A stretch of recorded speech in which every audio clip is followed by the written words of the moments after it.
dati. Okay, kung bakit maliban dun sa nahirapan ako. Okay? Alam mo yung mga, di ba, siyempre, pag sa opisina. Sino na nag-work ulit? Kasi yung kamay? Alam mo, expect mo na yan. Akala mo yung office mate mo na hindi mo na-invite na parang kang secret agent, natago yung BDS mong gano'n. Ganun gawain ko dati. Ano yan, boss? Ay, hindi po. Wala to. Kulay black di ba? Planner po, Starbucks, di ba? Pero di ba, ngayon puti. Nag-gets mo? Akala mo lang, hindi nila alam nag-iisana ka. Pero maniwala ka sa akin, pag wala ka, pinag-usapan ka niyan. Tama, mali. So in short, alam naman pala na nag-iisana ka, so ba't hindi ko pa-invite?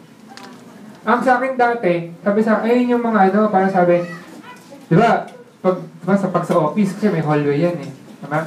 Sabi sa akin ganun, okay,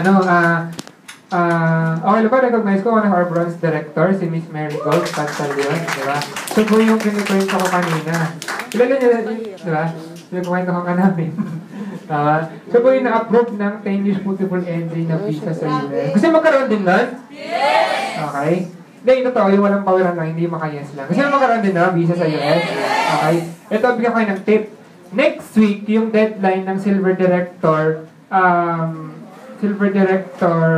recognition sa US. Okay? Di ba dito, pag Silver Director ka, anong gagawin? Diba? Silver Director! Nagano ka, diba? Yeah! Nagano ka sa stage, diba?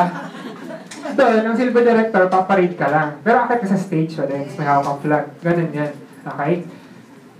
Ngayon, pag in-interview ka sa US Embassy, sasabihin mo, diba? I will represent you sa Philippines, so Philippines, diba? Nagets mo? As a director, tama? As a